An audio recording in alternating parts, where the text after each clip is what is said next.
Hello and welcome back to the Skin Philosophy Edit with myself, Anna Louise, and we have Candice, who is Education Manager for Dermalogica. Welcome, Candice. Thank you so much for having me. Yeah, it's great to have you here. Thank you so much. You have such a wealth of experience in the industry. You've done so much for the industry and we're delighted to have you in to talk about it. So let's start from the beginning. So basically, you've been in the industry a good while. Yes. I have. Yeah. I have. So why did you decide to get into the industry? What made you get into the industry? I think it's probably quite curious the way I came into the industry, actually, in the sense that it started with an interest based on my own skin. Mm-hmm. I struggled with my skin. I actually hadn't had any challenges with my skin until I was about 17 or 18. Yeah. And then I developed acne. And I remember for my 18th birthday, my grandmother actually took me to have a treatment to kind of make me feel a little bit more confident about my skin. And it was quite a transformational experience. I think the way that the therapist just spoke to me, interacted with me, and, you know, when I was leaving school, I actually was thinking about two quite diverse careers. One was to be a pharmacist, and the other was to become a graphic designer. So life is a crazy thing, and for various reasons, I didn't pursue either of those options, but in the end decided to go to college and study as a therapist. And yeah, I was able to do essentially a course which was a 2-year course compressed to one. So it was pretty intensive, but it meant that at the end of it I came out with a whole host of international qualifications. So not just my qualification from South Africa, but also I did Cedisco, I did CIBTAC, and I was lucky to land a job with a skin therapist in South Africa who was one of the founding members of the South African Institute of Health and Beauty Professionals. So that was really kind of the journey in. And as I say, it was sort of a late awakening, if you like. It wasn't something that I had a passion for a long time. It really just was that interaction that I had with that skin therapist that got me thinking that this was possibly a space for me. And do you remember what treatments she did? Just out of curiosity, how much the industry has changed, whether it has changed, or realistically, like, you know, was it a treatment that you're still doing nowadays? It wasn't. It was a very simple treatment. I think, given that I was sort of 18 years old and probably very, very naive at the time of what could or couldn't be done. Looking back, it was pretty basic treatment, but I think it was somewhat less about the treatment and more about the human interaction and how she made me feel. That I think probably was the turning point for me with that. So that's actually a really interesting one, because I try and emphasize it to the students that it's not what you do, but it's how someone makes you feel that's the real difference. It's taking the time, because a lot now in the industry is taking that time to do a proper consultation, sit down, talk through, explain stuff to people, give them advice. So it is really important. And like, look, you still remember how she made you feel. So yeah, it's great. And it's important that people are aware of that when they're in the industry, that how they are speaking to someone is how they make them feel. It's an interesting one, because I think, you know, my experience as I've sort of journeyed through my career is the communication skills are actually the toughest of all the skills that we develop as therapists. I think we can hone the technical skills quite well because we're doing, as long as we're engaged, because that's another thing that often happens with therapists, is that we become so used to what we're doing that we're autopiloting and we're not actually engaged with what we're doing. So if you're not engaged, you won't get better, but you can hone your technical skills relatively easily because you're doing it all, you know, all the time. But I think communication skills are much more challenging, and I think not least because the way we communicate now has shifted vastly in terms of technology. It's much easier now to text someone than to have a conversation. Lots of people feel almost awkward picking up the phone and making a phone call.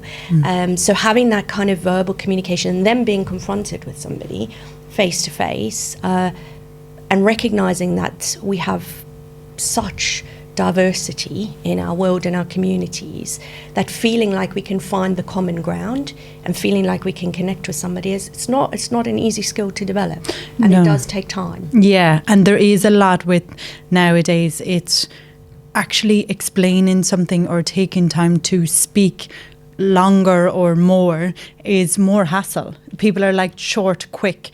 You know, I see even communication with our team, it's like one sentence of this, and like it's explain the whole thing properly. So I do want to go on to, because that brings us into the skin analysis with Dermalogica. But before we skip ahead there, so you started working in the industry, and then what happened after that? Yeah, so I was working in this little business. So this therapist, she was very reputable, very well known. She had huge amounts of skill and industry experience. She was very well known in South Africa, as I say. And so I was very fortunate to land a job with her. But when I first started working with her, she had her business was 4 treatment rooms, and there was 3 of us in the business working hands-on. And I think, you know, we worked with lots of brands. We worked with Guino, we worked with Matisse, we worked with Maria Gallant, we worked with Environ. So there's actually quite a lot of exposure to different brands that we were working with.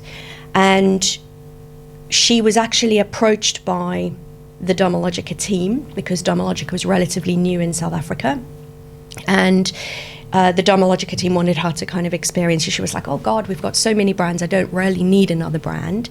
But they convinced her to have a treatment, and she had a treatment, and she just fell in love with the brand. And she was like, this is transformational, this is different, and we have to have it. Come hell or high water, we have to have it. And actually, the thing that has stayed with me the whole time is the transformation of that business commercially. So literally in 18 months of taking Dermalogica, I saw that business go from 4 treatment rooms to a 9 treatment room day spa in 18 months. And it transformed the ability to retail to clients.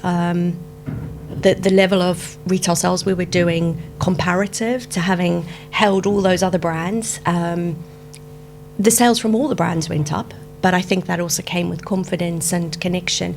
But I think that was quite a profound sort of experience for me quite early on in my career, to actually see the difference that making good business decisions or having the right brands or the right services in your business can actually make to the bottom line. And I think that's such an important lesson for, if you're going to become an entrepreneur and open your own business, or you're even have your own business right now, to really, make sure that you're keeping your finger on the pulse and you are exploring. And it doesn't mean that you have to get rid of what you're using now, or it doesn't necessarily mean that what you're using now isn't the right thing, but it is about being connected and staying attuned to what's happening around you, because there may be an opportunity and it can be transformational. So I stayed at that business for just under 5 years, and then I decided I was going to come to London really to travel. And actually I had a little bit of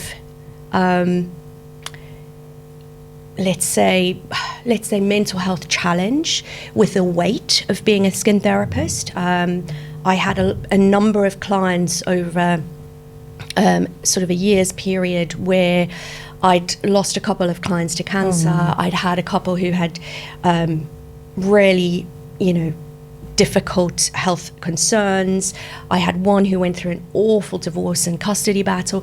And actually all that emotional weight really played on me. And I think as a young therapist, I wasn't really equipped to be able to know what my boundaries were and how to handle that. So I decided I would actually take a sabbatical and come to London and travel. And then I got here and I was like, oh wow, South African rands don't go very far. I better get a job. And I'm like, what can I do? I can be a skin therapist. So I basically went and got myself a part-time job, working in a Clarins salon, and I worked with some lovely people, but I knew that I needed more. And I think I had such an affinity to the Dermalogica brand that I thought, okay, I'm just going to be bold here, and I'm just going to pick up the phone. And I picked up the phone and I called Sally Penford, was then the director of education. She was the education manager at the time. And I just said to her, hi, I met you in South Africa at a Dermalogica conference. Do you remember me? I'm really keen to work for the brand. And she said, oh, okay, can you send me a CV? And I said, sure. And I popped my CV in, and she called me, and I went in for an interview, and I've never looked back, basically. And that was 25 years ago. And so, this year I'll be celebrating 25 years with Dermalogica. Wow. And I have learned so much. I have journeyed so much. I've traveled around the world with my job. I've lectured everywhere. I've taught and learnt about every conceivable therapy and treatment imaginable. And it's been an immense experience, because I've made amazing friends and connections, and I still have a real passion for the industry and what we can achieve. So a little bit of a long, convoluted story, but here I am. Yeah, because we were talking earlier about it, but I do not think I would be the therapist that I am, or I wouldn't have the education or knowledge that I have without Dermalogica at the start. So I completely understand the knowledge. And you're from the education point of view, which I really love with Dermalogica, is really, I know what you mean by the bottom line with getting your skincare line into your clinic, because when you get in something that works, works, there's no inside outside background. If I do this, if I don't do this, if you just give it to the client and it works. And for me, that's what changed the industry for me, and also for you. So Dermalogica, over the last few years, we've seen change quite a lot with a few different things. I know they're developing more into the advanced skin treatments. So what is the journey with Dermalogica now? What's the future? I think one of the things about Dermalogica has always been about how do we stay right at the cutting edge of what's happening in industry. And the reality is industry is changing all the time, and it's changing because it has to change in response to how our world is changing. Society's changing, consumer behavior is changing, technology's changing what we're doing. We have things like global pandemics that throw all sorts of things up in the air and go, well, how is society functioning now? What's important to them? Where are they, where are they putting their money? What do they want? And so to be a commercially viable business, you have to be relevant. And that is where lots of businesses get stuck. I mean, a good example of that is somebody like Blockbuster. They were huge, and then, out went the video, in came the DVD, and they were dead in the water, and streaming came, and then it was just no going back. Yeah. And so I think you have to evolve as businesses. You have to evolve, and so brands have to be able to walk a very fine balance between what is their legacy and what do they bring from their legacy forward that connects them with people, but also how do they ensure that you're always relevant. And the industry has shifted, and people are looking to this non-surgical cosmetic procedure space. They're looking into this aesthetic space, and you have a lot of therapists transitioning into this space. I think there is a real danger that there are therapists who are still doing what they've always been doing and haven't really moved the dial on what they've been doing for 20, 30 years. And for some of them, it's very scary. And I've actually had conversations with some of them to say, I'm really afraid because I think I'm no longer able to be in this space because it's so different from when I trained.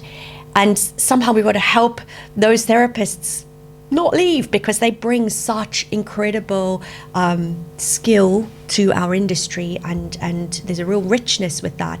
But we have to help them transition and understand what clients are really looking for and what they need. And so for us at Dermalogica, that's a big mission. Yeah. It's a big mission for us to say, you know, we have to look at what the future of the industry is, because if we don't stay relevant, there is no future. We will disappear.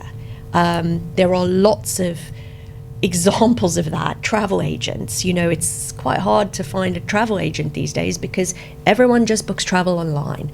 So how if you didn't transition to that online space, it's difficult to keep your little travel business round the corner in a little shop front. Yeah. So, you know, I think that's where we're at in the space, and it doesn't mean that we don't think some of those other skills that come forward with us are still relevant.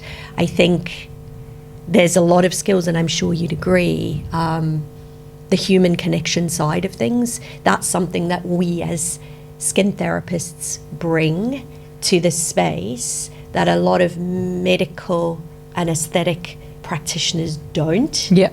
And so there is a huge opportunity for us to, you know, if we take our skill set up the ladder with us and expand our knowledge, and we pair that alongside our human skills, we've got a real opportunity to win in this space and make sure that people are not eating our lunch, because that's the other side of it. You know, we love what these services can do and how they can bring skin confidence, but at the same time, we also don't want to lose all our commercial opportunity to a different industry. Yeah, yeah.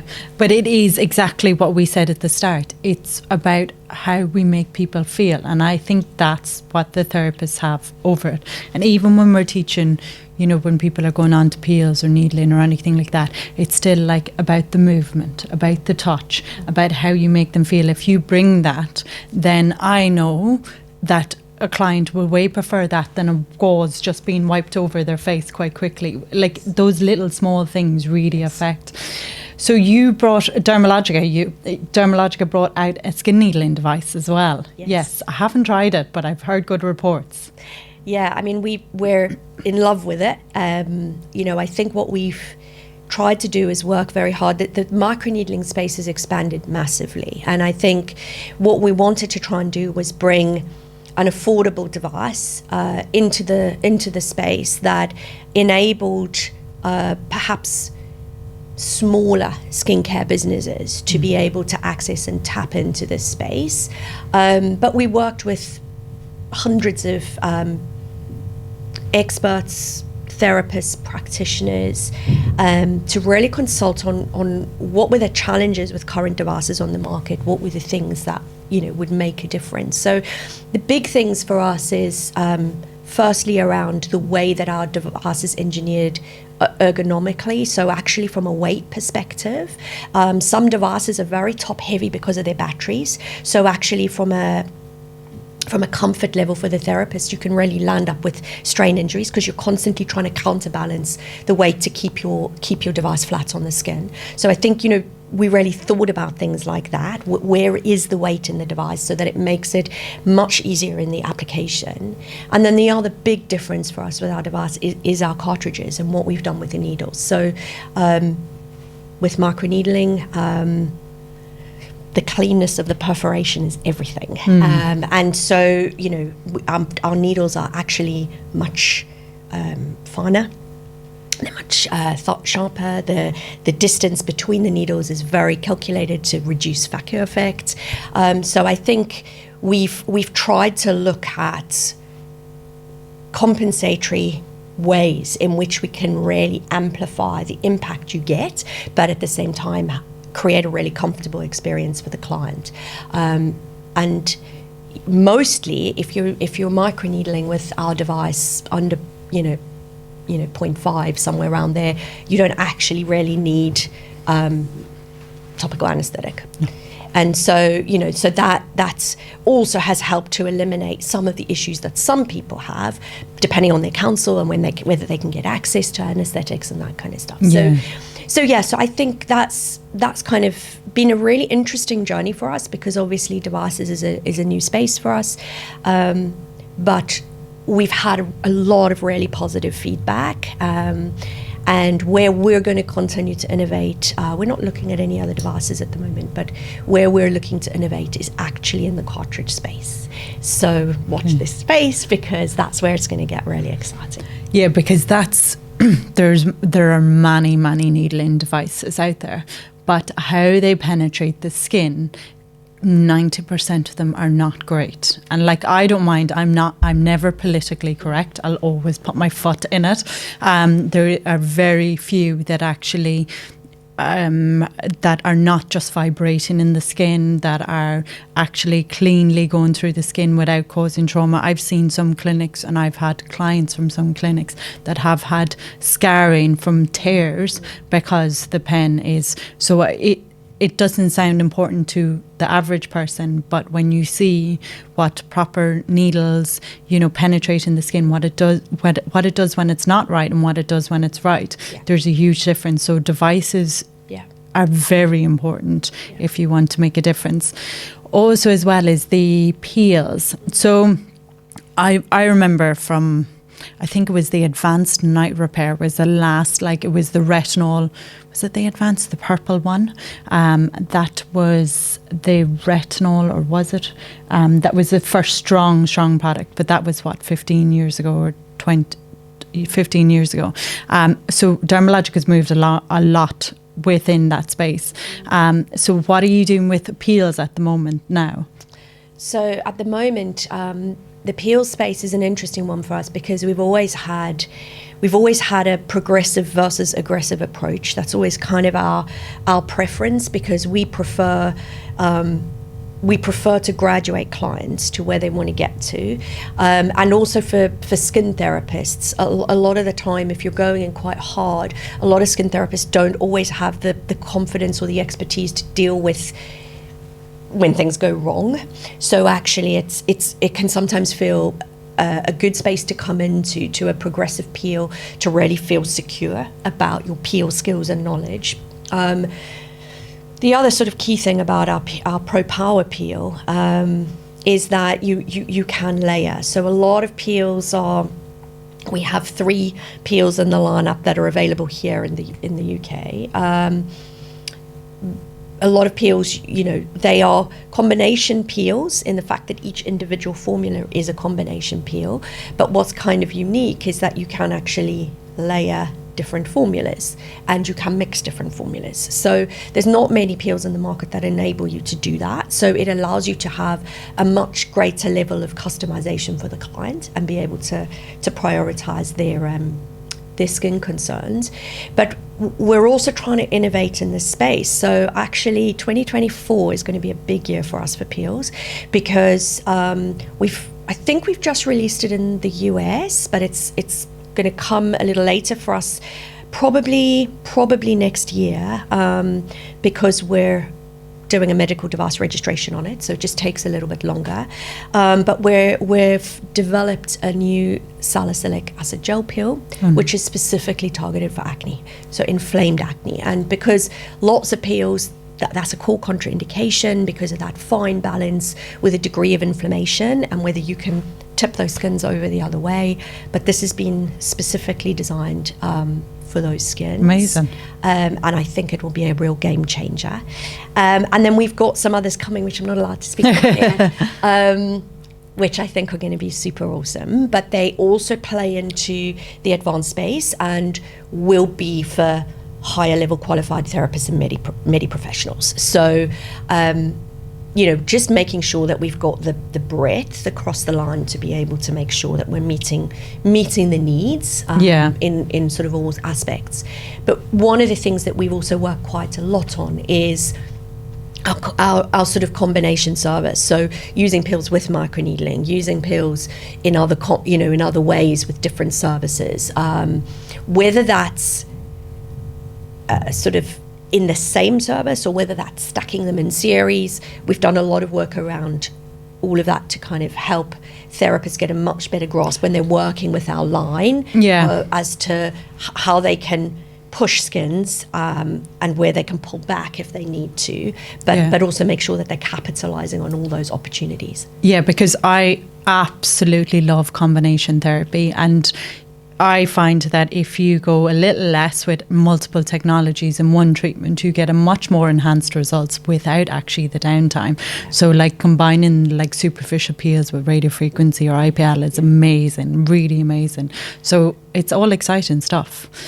I want to bring back the what was like Dermalogica Inside Out, what is now like used everywhere with everyone, but it was Dermalogica who came out with it. It was the face mapping.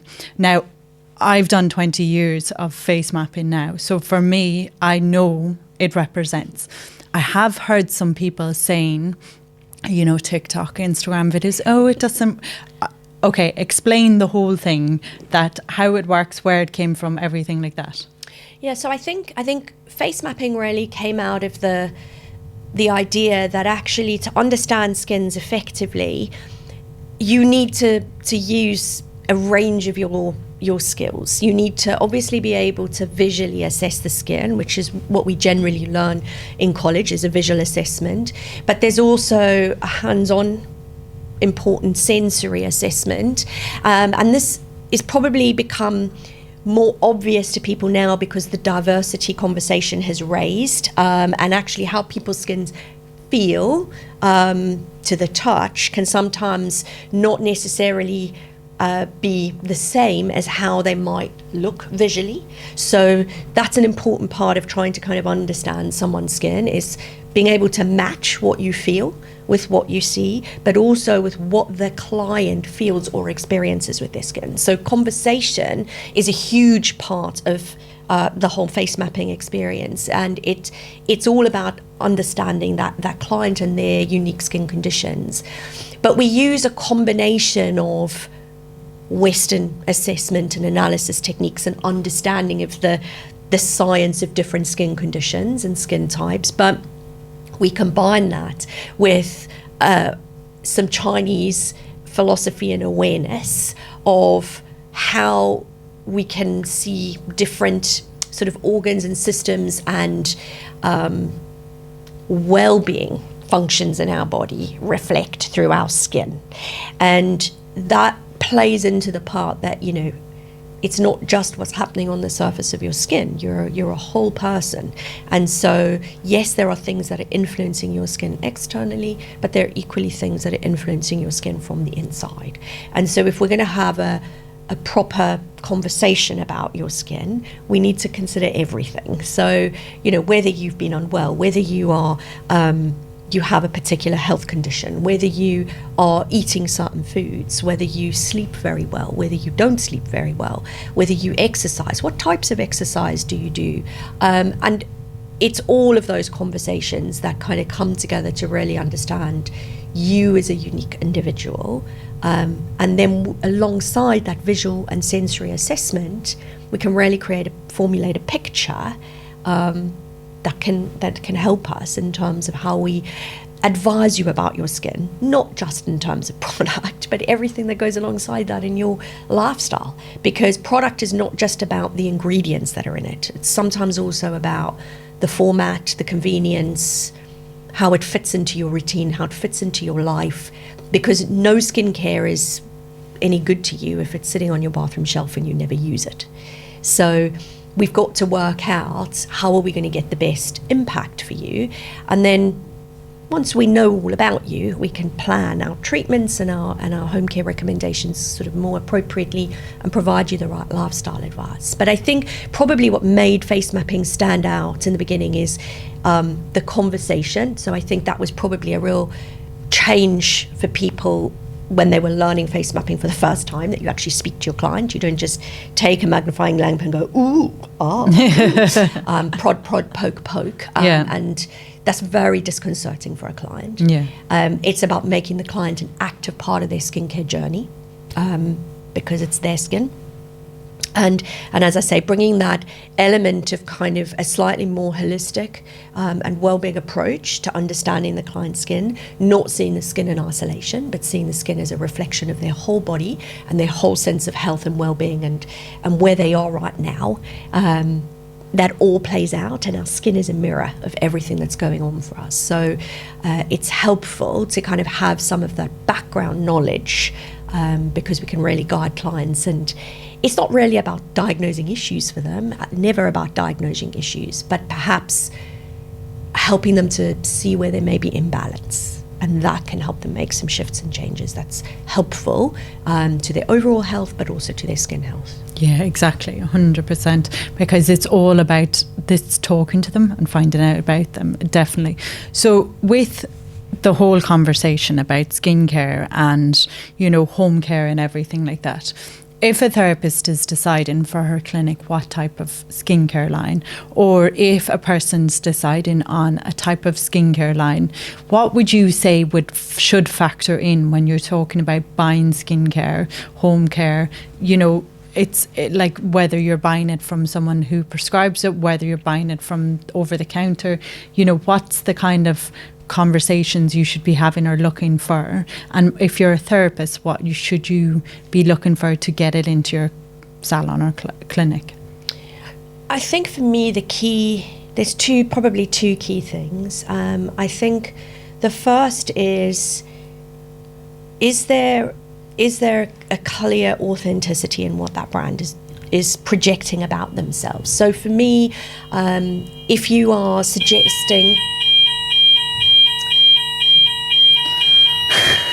fire alarm. Evacuate. Do we need to evacuate? Oh, sorry, no. No. It was probably a test. They should let you know when that's going to happen. Yeah, but that was definitely a test. Yeah, it's fine. Okay, I'll start the question again because I didn't even phrase it that well. But it's more talking about like skincare and talking about home care. There's a lot of conflicting things. One, where you're buying it from, who the ingredients are, what are the different levels, medical versus cosmeceutical versus cosmetic. What would your take be on that? And if you were a therapist, what should you be looking for if you're getting it into your salon or clinic? So I think two things for me. First is authenticity, in the sense of, is the brand honest about what they're representing? Because you're absolutely right, there's a huge amount of different information out there, and I think there needs to be a real clarity about what a brand is offering. Be careful of just Me Too, and you know there's lots of Me Too brands and copycat brands out there, and I don't want to undermine startups, because I think there are some incredible startup brands that have really that are really carving out a unique space for themselves. But that authenticity comes through in terms of what they stand for and what they're about as a brand. And I think that's important, because that authenticity will dictate all the other values around the brand, in terms of, you know, how they develop, what their sustainability agenda is, how they approach the development of their product for a wide or broad audience. They might be nichest in what they're targeting, but do they work for everybody, in the sense of across all skin diversities? You know, so there's those sorts of things that I think trying to kind of dig down and explore whether a brand is authentically representing what they say they're about is probably an important one. But the second thing for me is, what's the evidence? So does the brand provide clinical tests? Do they do clinicals? Do they do any kind of testing that demonstrates their efficacy? Now, of course, all product brands have to do testing. They have to test for safety, and they have to test to make sure that they comply from a regulatory perspective. But I think the actual result and evidence of the impact or benefit and efficacy of a brand, that's a different testing space. And in order to feel confident that you're getting what you think you're getting, what the brand is prepared to share around that efficacy and testing is kind of useful, particularly if you're a therapist and you're trying to differentiate, what a brand can give you or do or help you achieve results. Because with testing, so say for example you take an ingredient like vitamin C, so vitamin C will be proven to this, that and the other. But vitamin C within this formula, in this percentage, in this type of vitamin C, in this storage bottle, what does that actually lead to? Because that is the thing. I can say, you know, we have vitamin C and vitamin C will do this, this and this. But that's the results of the ingredients that's been proven. What's the proven results of the product at the end in that formula? That's the big difference. Because you can say, you know, like it's the same as they put like SPF 15 in makeup. 15 before it goes in, okay, and then it gets diluted. And then, do you know, it's like, how strong is it at the end? What type of results? So it is quite important with it. I do think there is a lot of Me Too brands. Like, it's crazy out there at the moment. It's a confusing space. Yeah. And I look at it and I can recognise the white label companies. But then there are really ones that is just repeating the same formulas, but it doesn't even look like it at all. But you can see it's just basically the same formulas being petered out on different skincare lines.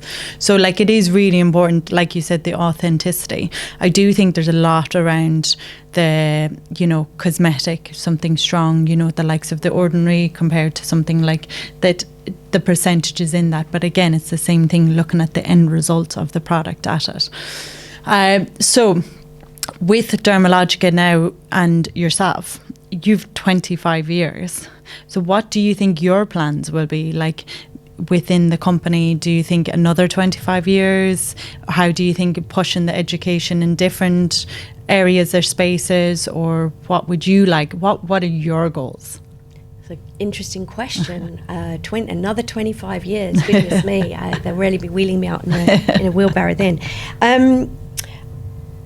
I think, you know, as it stands right now, I think what I'm super excited always about is how we're evolving our education and our education space. So, you know, over the last year or couple of years, we've been exploring, you know, how we connect better in the digital space, how we use digital technology. So I'm not sure if you have seen much around our MetaHuman. So we have developed MetaHuman technology that allows us to demonstrate skin change so that you can see the impact. So it uses sort of, it's a bit like, it looks a bit like gaming graphics, if you like, but it allows us to take technical data and feed that in, and then be able to sort of demonstrate how a skin may look or change or show particular signs and symptoms based on certain influencing factors. So we use that in some of our training to help really visualize. And I think that's kind of a key thing, because when something's written in paper in black and white words, sometimes it's quite difficult to translate that into what the actual visual change looks like. So that's quite useful. I think we're exploring a lot right now around AI. So we've just released our latest version of the book, which is our sort of training manual. It's charged by ChatGPT, and so you can basically type in any question and it will come back to you with an answer. So we're trying to look at how we make education more accessible and more interesting and more engaging through technology, but at the same time, you're never going to commoditize the human experience. And so I think that still remains a massive focus for us, is what are we doing in the treatment space to game change. So for right now, I don't know what the life is beyond Dermalogica, because I'm pretty engaged with what we're doing right now. But I suppose sort of in the things that I'm super passionate about are, I'm super passionate about education and skills development. So I do a lot of work, kind of voluntary work outside of Dermalogica. I'm obviously at Impact, and we leverage some of Dermalogica's resources to support us with that. But I'm on the Council for City and Guilds. I'm also on the Industry Advisory Board, but the Council's sort of more looking at, City and Guilds as a wider organisation, skills development, what is happening in that space of vocational skills training. I'm also part of the employer steering group for the beauty professionals, beauty, wellbeing, aesthetics professionals, employer steering for the development of apprenticeship standards. So I'm super engaged with what's happening in the skills development space. That's really a key area of interest for me. How do we make sure that we have the right skills framework to facilitate us as an industry, and make sure that our industry has strong talent prospects?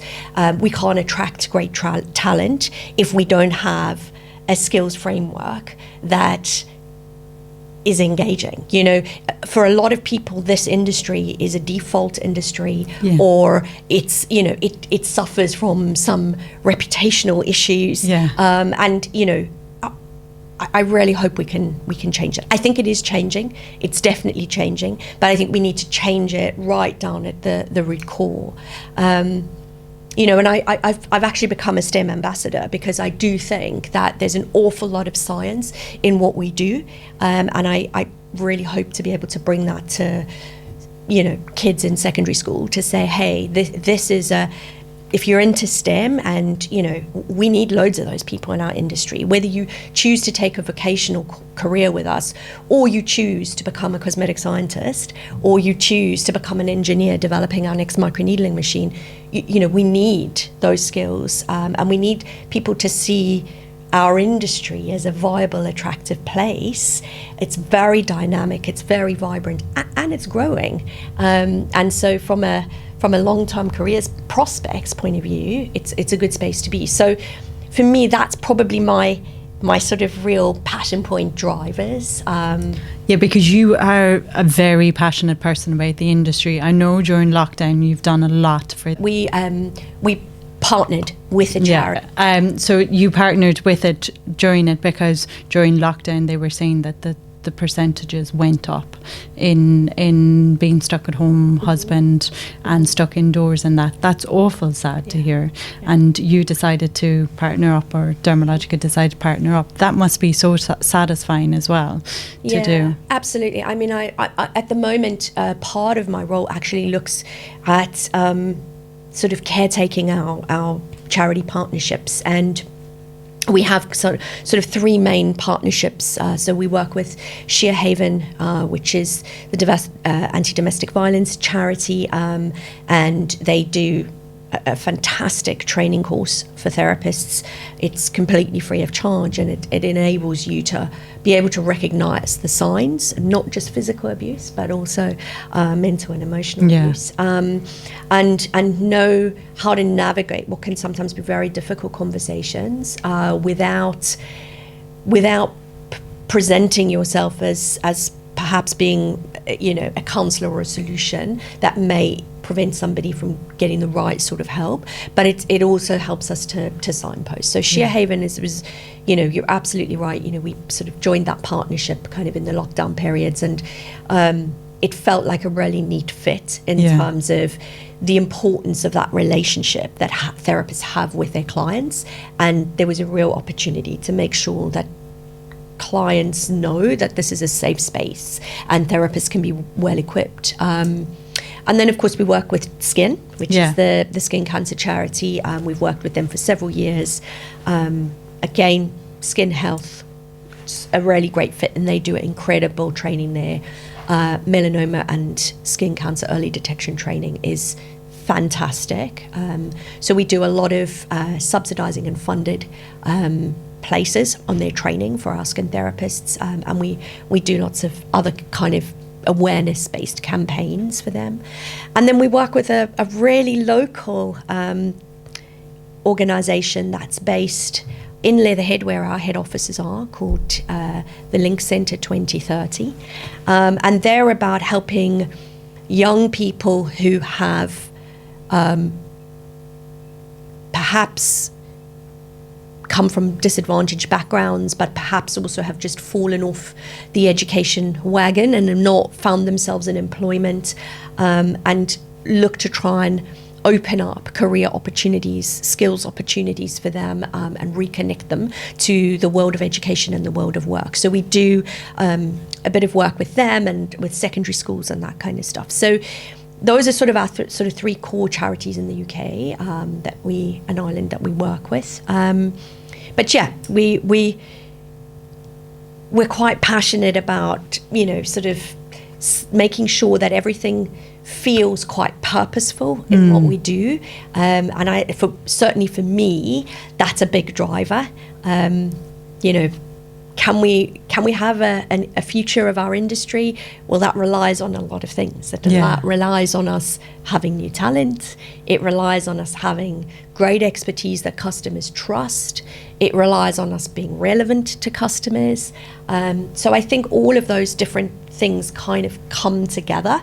And hopefully that's where Dermalogica sits in the space. And as I say, for now, that feels like a, you know, still a very, you know, kind of engaged space for me as a skin therapist professional and also as someone passionate about education and skills. Yeah, I love that you're so passionate about the industry and wanting to help. I do think the industry, it has become a little less like, oh, you're a beauty therapist, and more a little bit like, oh, you know about skin. There's a little, it's especially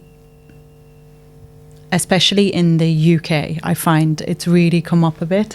And it's so nice to hear, you know, how much someone wants to support the industry, especially when you've so much experience, you've built up yourself so much that you're still like, no, I want to give back and improve the industry. And it's really nice. So thank you so much, Candice, for coming in and sharing all of this. It's been such fun. I love to talk, as you can see. It's all good. Yeah, there's two of us in it. Okay, thank you so much anyways. And it was very informative. Thank you.